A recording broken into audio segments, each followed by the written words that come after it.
여러분 안녕하세요. 안재원 선생님입니다. 우리 지난번 7단원 원격 수업 때 만났었는데 다시 한번 원격 수업 기간이 되면서 8-2단원 내용으로 만나 뵙게 되었습니다. 우리는 계속해서 8단원 생태계와 환경에 대한 얘기를 하고 있는데요.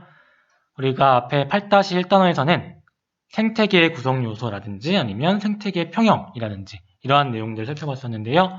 8-2단원에서는 환경에 좀 더 초점을 두고 지구 환경이 어떻게 변화되고 있는지, 그리고 이로 인해서 인간 생활에 미치는 영향은 어떤 게 있는지 자세히 살펴보도록 하겠습니다. 그 중에서 오늘은 지구 온난화에 대해서 알아보도록 할 거예요. 본격적인 수업에 앞서서 지구 온난화와 관련된 영상을 하나 볼 텐데요.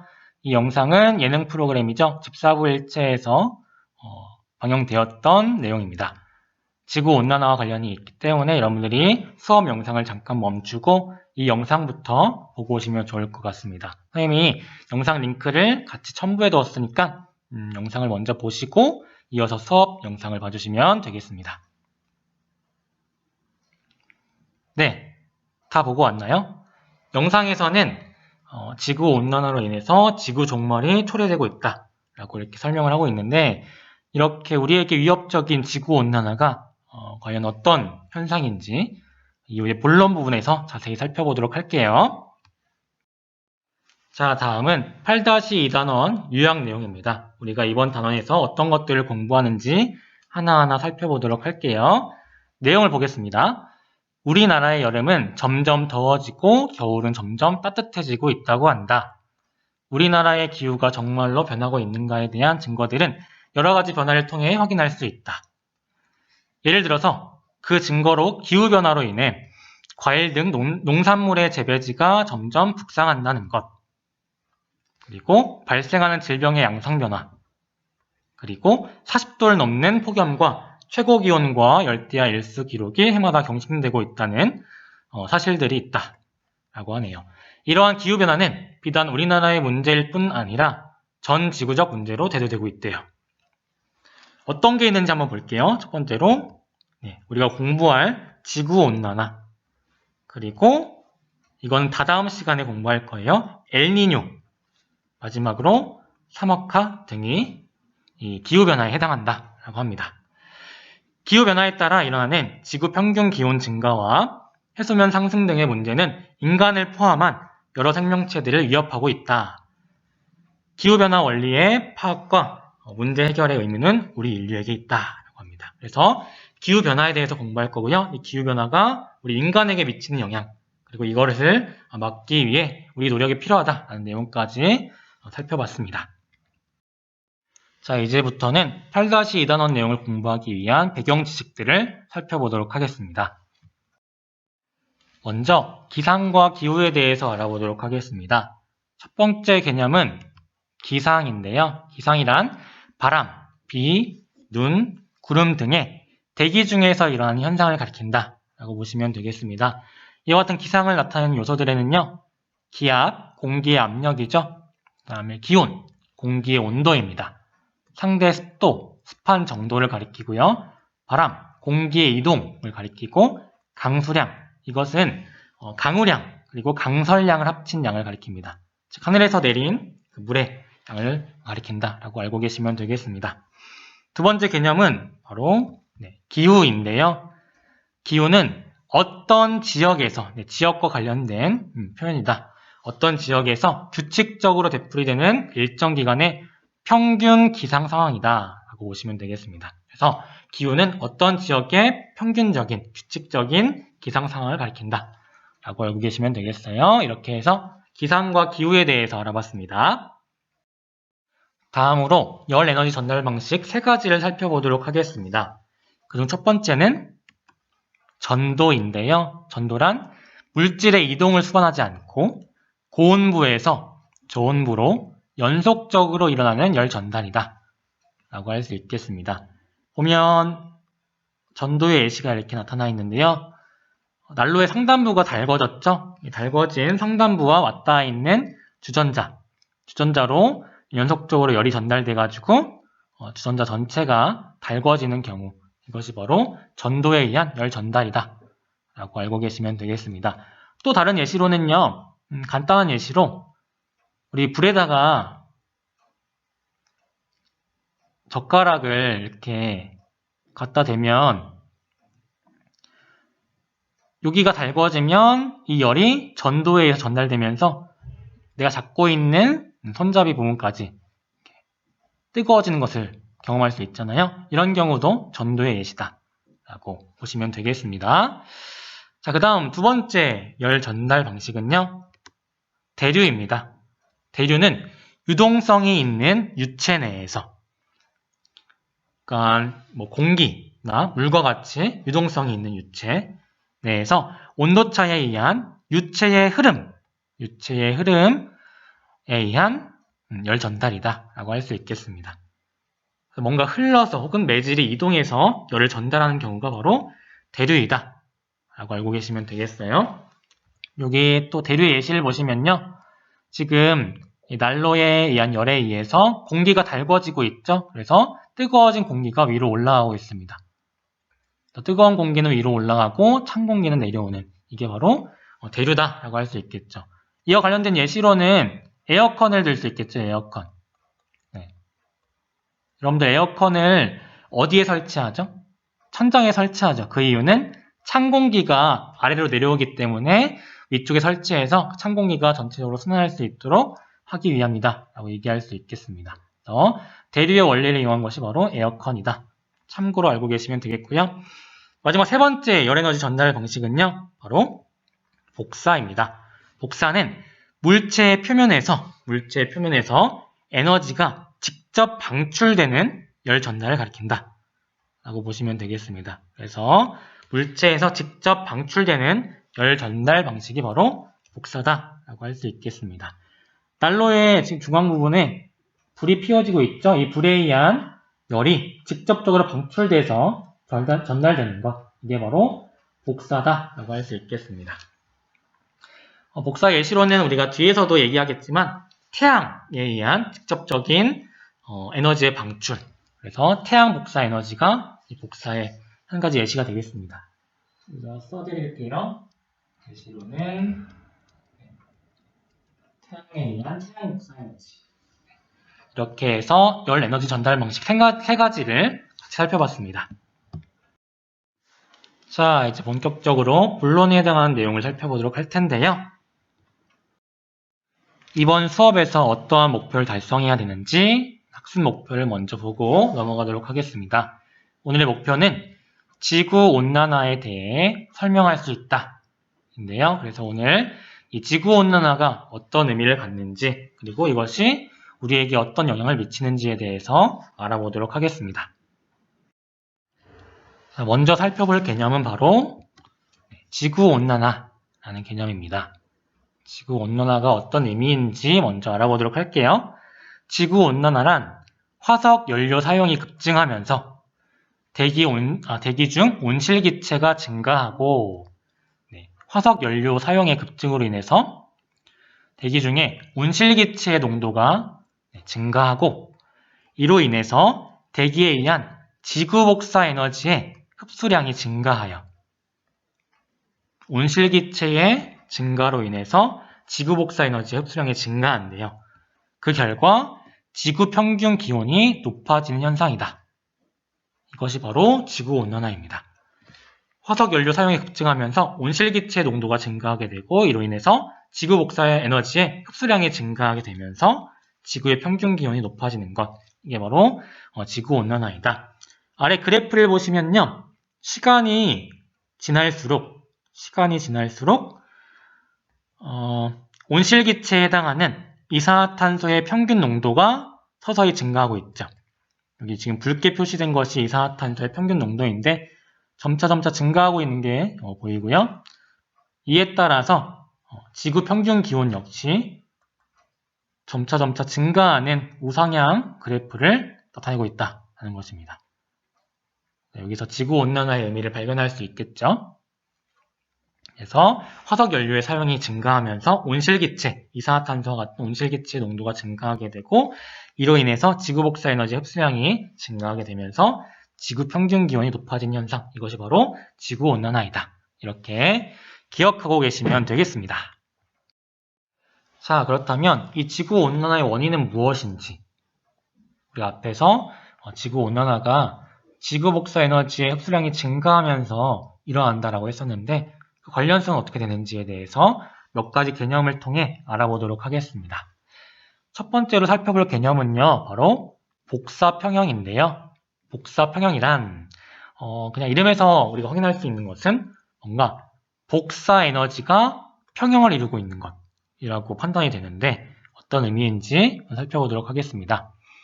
보면 지구가 흡수하는 태양 복사 에너지의 양과 태양으로부터 직접 방출된 에너지가 지구에 흡수되는 양, 태양 복사 에너지의 양과 그 다음에 지구가 방출하는 지구 복사 에너지의 양, 지구도 역시 복사에 의해서 열을 방출할 수가 있는데요.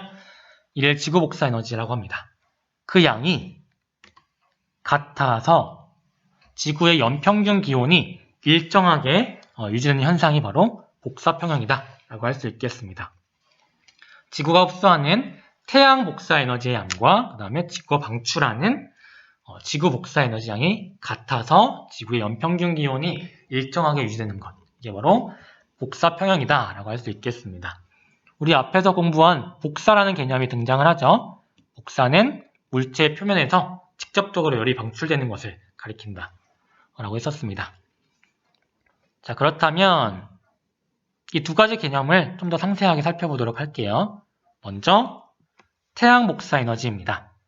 태양 복사 에너지란 태양으로부터 지구로 복사의 형태로 전달되는 에너지를 가리킨다 라고 할 수 있겠습니다. 이름에 그 의미가 다 담겨져 있죠? 다음 두 번째, 지구 복사 에너지는요, 지구에서 우주 공간으로 복사의 형태로 빠져나간 에너지를 가리킨다 라고 보시면 되겠습니다. 자, 태양도 복사의 형태로 에너지를 전달할 수 있고요. 지구도 복사의 형태로 에너지를 전달할 수 있다. 그런데 지구가 흡수하는 태양 복사 에너지의 양과 지구가 방출하는 지구 복사 에너지 양이 같을 때, 이때 복사 평형이 이루어지고, 이 복사 평형이 이루어질 때 지구의 연평균 기온이 일정하게 유지될 수 있다는 것을 여러분들이 기억하고 계시면 되겠습니다. 그런데 이러한 복사 평형이 깨지면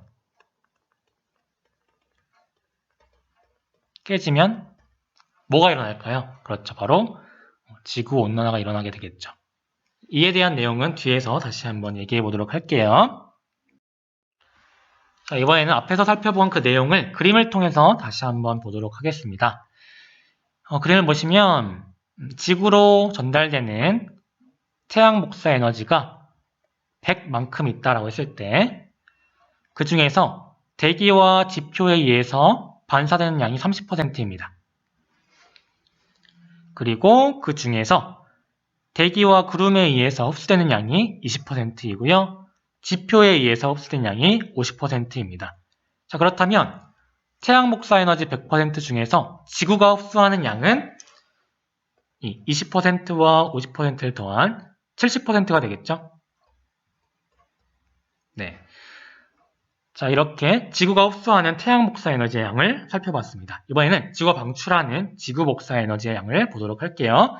보니까 지표에서 방출되는 에너지가 있는데 직접적으로 우주로 방출되는 양은 일부가 되겠네요.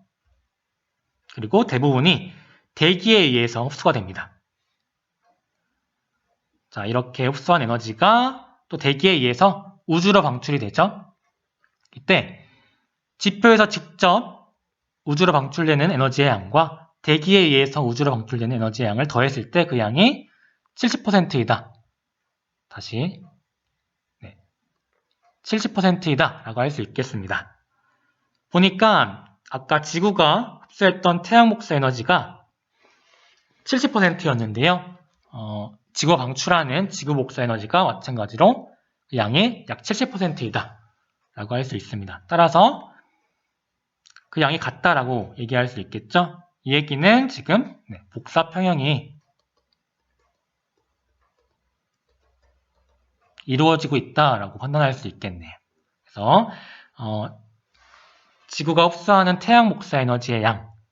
지구는 반사되는 양을 제외하고 약 70%를 흡수하게 되고요. 이제 지구가 방출하는 지구 복사 에너지의 양. 그 양을 비율로 따졌을 때 70%로 동일하다. 따라서 복사 평형이 이루어지고 있다라고 얘기할 수 있습니다. 이 그림에서 또 한 가지 참고해 볼 만한 것이 온실효과에 대한 내용인데요. 온실효과가 어떻게 발생하는지 보면 지표에서 방출한 에너지는 극히 일부만 우주로 직접 방출이 되고요. 대부분은 대기에 의해서 흡수가 됩니다. 이렇게 대기에 의해 흡수된 에너지는요. 또다시 지표로 재방출되게 돼요. 지표로 재방출된다. 이로 인해서 지구가 따뜻하게 유지될 수 있는데요. 얘를 바로 온실효과라고 합니다. 지표에서 방출한 에너지가 대기에 의해서 흡수가 되고 대기에 의해서 지표로 재방출되면서 지구가 따뜻하게 유지되는 것. 이게 바로 온실효과다라고 얘기할 수 있겠습니다. 온실효과에 대한 내용은 뒤에서 좀 더 자세히 얘기해 보도록 할게요. 자, 그러면 방금 전에 그림을 통해 살펴본 이 온실효과에 대한 내용을 좀 더 자세히 알아보도록 하겠습니다. 온실효과란 대기 중에 온실기체가 지구 복사 에너지를 흡수한 후 재방출하여 대기가 없을 때보다 지구 평균 기온이 높게 유지되는 현상을 가리킨다 라고 보시면 되겠는데요. 여기서 온실기체에는 이러한 것들이 있습니다. 수증기도 있고요. 이산화탄소도 있고요. 그다음 메테인도 있고요. 마지막으로 클로로플루오로탄소, CFC라고 많이 불리죠. 이런 것들이 있습니다. 이 중에서 수증기와 이산화탄소, 메테인에 대해서는 여러분들이 잘 알고 있을 테고 클로로플루오로탄소에 대해서 간단히 얘기를 하자면 얘는 온실기체이기도 한데요. 과거에는 에어컨에 냉매로 많이 쓰였었습니다.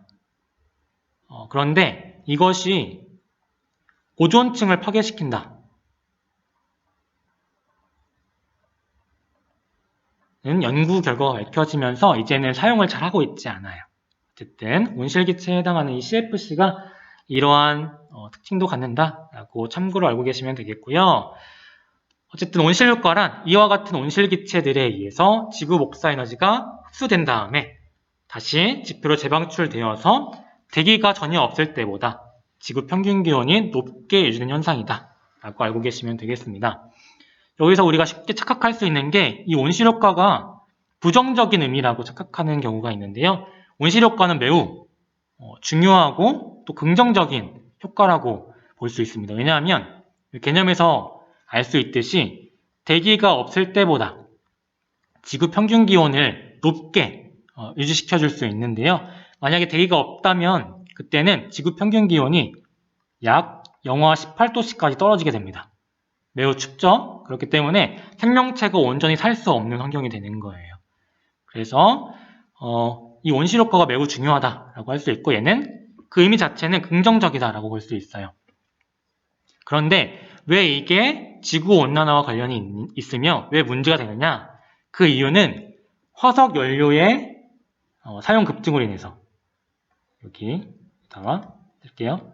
화석 연료의 사용 급증으로 인해서 이산화탄소의 배출량이 증가하게 되고 이산화탄소 온실기체잖아요. 그 결과 온실기체가 많아지면서 온실효과 역시 과도해지게 된다. 이로 인해서 지구 평균 기온이 더 높아지게 되는 거예요. 그래서 지구온난화가 발생하게 된다는 것입니다. 그래서 온실효과가 이때는 문제가 된다는 거예요. 과도한 화석연료 사용으로 인해서 이산화탄소의 발생량이 급증하게 되고 그 결과 온실효과 역시 과도해지면서 지구의 평균 기온이 더 높게 증가한다. 이로 인해서 지구온난화가 발생한다는 것입니다. 그 관계를 이제 좀 잘 이해할 수 있겠죠? 자, 마지막으로는 이 지구온난화가 미치는 영향에 대해서 알아보도록 하겠습니다. 첫 번째로는 해수면 상승이 있는데요. 높아진 지구의 온도로 인해서 빙하가 녹게 되고 이로 인해서 물이 많아지면서 일부 국가나 도시는 미래에 물에 잠기게 된다라는 얘기도 나오고 있죠. 어쨌든 이러한 영향을 미치게 되고요. 두 번째로는 기후변화가 있겠습니다. 기후변화와 관련된 예시로는 우리나라의 평균 기온이 계속해서 높아지고 있잖아요. 여러분들도 체감하겠지만 여름 되면 굉장히 덥잖아요. 평소와는 다르게. 이러한 것들도 기후변화의 예시가 될 수 있겠고, 또 한 가지는 재배되는 과일의 종류가 점점 북상하고 있다는 것. 이런 것도 기후변화의 예시가 되겠습니다. 마지막 세 번째는 기상이변인데요. 이와 관련된 예시로는 갑자기 홍수가 발생한다든지 혹은 심한 가뭄이 생긴다든지 또는 태풍이 발생한다든지 이런 것들이 기상이변이 되겠죠. 이와 같은 것들에 모두 지구온난화가 영향을 미친다라는 것입니다. 이 내용까지 여러분들이 잘 정리해 두시면 되겠습니다. 자, 이어지는 영상은요. 지구온난화의 영향에 대한 영상인데요. 우리가 앞에서 공부한 내용으로 지구온난화의 영향에는 해수면 상승, 그리고 기후변화, 그리고 기상이변이 있다라고 했었는데요. 그 밖에도 이 지구온난화가 생태계에도 영향을 미친다라고 합니다. 이와 관련된 사례에 대한 영상인데요. 영상을 잠깐 멈추고 선생님 첨부해준 영상 링크를 통해서 해당 내용을 확인하고 오시면 좋을 것 같습니다. 자, 영상 보고 오세요. 네, 다 보고 왔죠, 여러분? 영상에서는 지구온난화 때문에 북극의 모기가 급증하고 있다라는 내용을 다루고 있습니다. 이와 같은 생태계에 미치는 영향까지 우리가 살펴봤습니다. 자, 그러면 오늘 공부한 내용을 간단히 정리해 보도록 하겠습니다. 우리는 첫 번째로 배경이론 부분에서 기상과 기후에 대한 개념을 살펴봤는데요. 먼저 기상이란 대기 중에 일어나는 현상들을 가리킨다라고 했었고요. 기후란 어떤 지역에 규칙적으로 나타나는 어떤 기상 상황을 가리킨다라고 했었습니다. 다음으로 두 번째로는 열 에너지 전달 방식을 또 살펴봤었죠. 첫 번째 방식으로는 전도가 있었습니다. 전도는 영속적으로 열이 전달되는 것이라고 했었고요. 대류는 매질에 의해서 열 에너지가 이동하는 것이다 라고 했었습니다.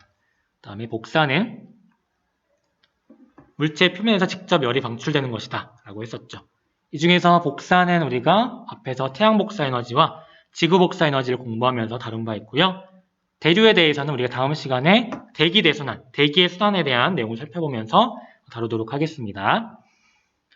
세 번째 살펴본 내용은 오늘의 본론 내용이었죠. 바로 지구온난화인데요.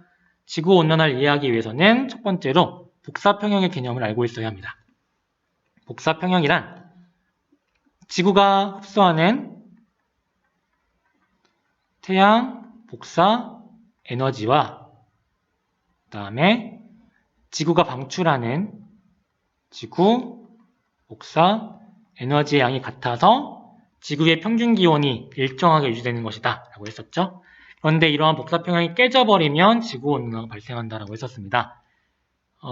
그 이유를 온실효과와 관련지어서 설명할 수 있었죠. 온실효과란 뭐가 중요해요? 그렇죠. 온실기체가 중요하죠. 다시 온실기체가 중요한 역할을 한다라고 했었습니다. 이 온실기체가 방출된 지구 복사 에너지를 흡수한 다음에 지표로 재방출해가지고 지구 평균 기온이 높게 유지된다라고 했었죠. 어떤 때와 비교해서? 대기가 없을 때와 비교해서. 그런데 온실기체에 해당하는 대표적인 예시 어떤 게 있었어요? 바로 CO2가 있었죠. 화석연료의 사용이 급증하게 되면 이와 더불어서 이산화탄소의 배출량 역시 증가하게 되고 그 결과 온실효과 역시 과도해진다.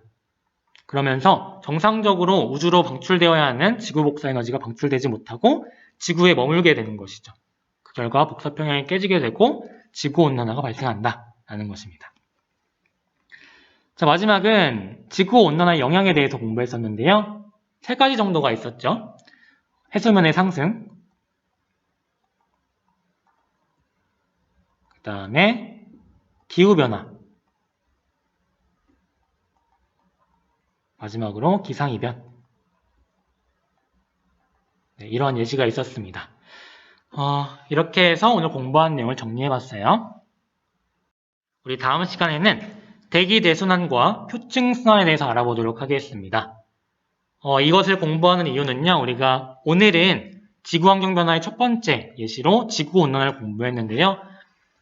다다음 시간에는 엘니뇨에 대해서 알아볼 거예요.